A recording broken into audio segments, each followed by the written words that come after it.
Previously on gaming in the Biden years.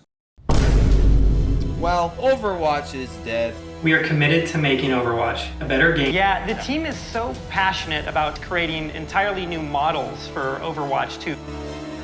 I have this sudden urge to commit global terrorism. Riot actually puts out meaningful content. Valorant is the spiritual successor to Overwatch. This is the future that Aaron Keller wants. So I will now make a 20-minute video explaining why having new leadership for Overwatch 2's development will destroy the fabric of the universe and cause Overwatch to turn into Fortnite.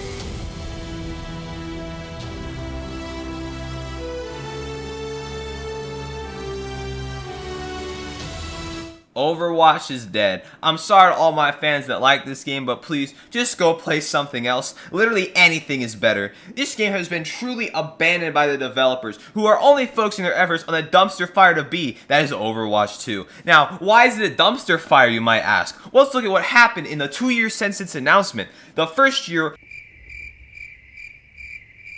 the second year truly exposed how horrible this game will be. At BlizzCon this year, which is where Blizzard's biggest reveals should be shown, Overwatch 2 got shoved to the sidelines. And at the event, the developers gave a panel explaining how they are adding day and night cycles to the maps, redesigning every visual aspect of the game, and changing all the gun sounds. Another key for the weapons was getting them to feel like they're in the environment. This meant working with convolution reverb. It's a new system that we've implemented into Overwatch. It's a way that we can capture the acoustics of an environment and transport it onto the sounds that we're using.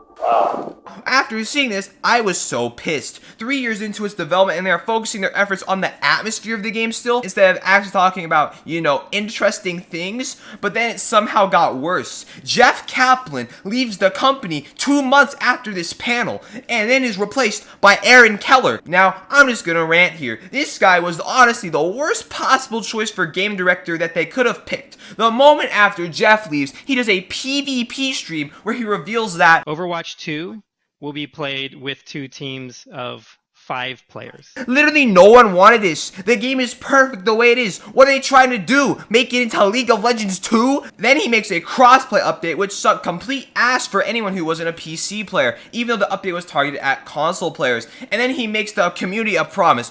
We are committed to making Overwatch a better game, which he will totally keep in the future. Then he goes to E3, the biggest gaming show of the year, and reveals 2 hero redesigns. Not heroes, redesigns. But somehow, it gets worse. In the summer of 2021, Blizzard is exposed to be Yellow Kidney from Fool's Crow. Now, this is when I first considered making this video, and I stopped playing the game regularly.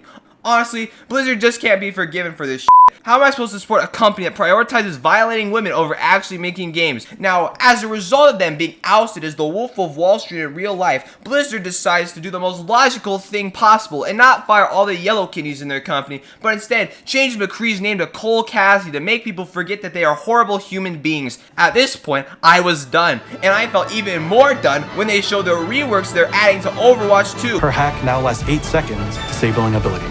Now it's been reduced to 1 second. It reveals hack targets to Sombra and her team through walls. Her passive has gained the ability to do 50% more damage to hacked targets. Instead, it now just deals damage to enemies equal to 40% of their current health. You can now hack while being in stealth mode, which is the most overloaded things ever conceived since Gwyn from League of Legends. Now, after seeing 300 years of collective game design in action, my hopes for this game were at an all-time low, at 0.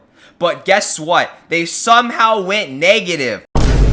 How could they spend over 2 years screwing around and somehow not get anything done? we are committed to making Overwatch a better game. My ass, Mr. Aaron Keller. You've single-handedly destroyed one of the best games I ever played to make it the next League of Legends, resulting in the game being turned into a joke of the FPS genre and left in the dust. And that's why I'm done with Overwatch and switching to Valorant full-time. Valorant is actually a good game with developers who continuously add content to it and aren't deceptive to their player base. In fact, this week alone, Riot revealed a new agent, released a new season, added a new event pass, added the Arcane Collection, and added the Take On Me skins into the game. Not to mention they're releasing a whole League of Legends TV show simultaneously. Also, Valorant isn't actually dead, so it is actually playable with friends. And let me just say, this game has offered me the best video game experience I've ever had with them. So in the end, Overwatch 2 gets a negative mole out of 10.